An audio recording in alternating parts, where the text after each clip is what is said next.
Hey there guys, Robert here, and welcome to Logo History.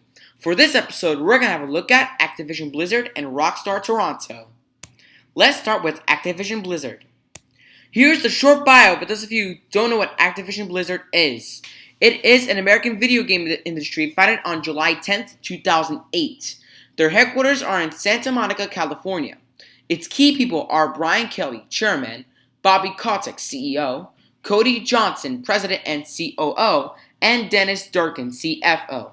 And as of 2018, there are 9,900 employees, and their website is ActivisionBlizzard.com. So let's take a look. Overwatch is the winner of more than 100 games. Come on. Overwatch is the winner of more than 100 Game of the Year awards with 35 million players and counting.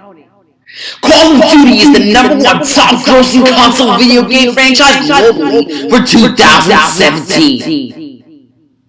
With hundreds of millions of players, Candy Crush is one of the most popular games in the world! And then they got Fortune 100 Best Companies to Work for 2019.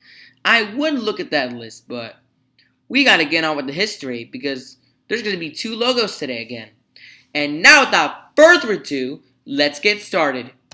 2008 to 2011, we have the Activision logo, and then below the Activision logo, we have the word Blizzard in light blue text.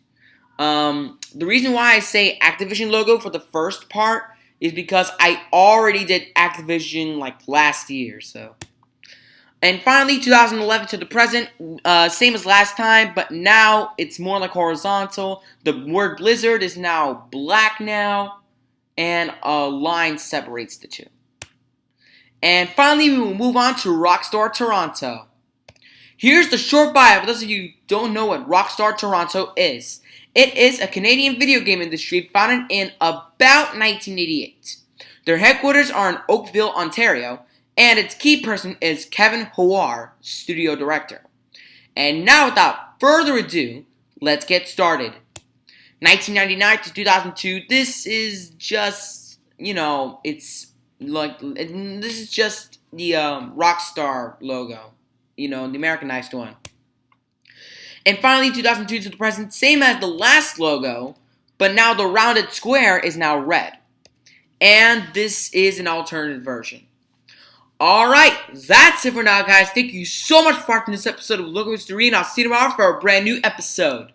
Stay tuned for episode 527, Sony Interactive Entertainment and Rockstar New England. Bye for now.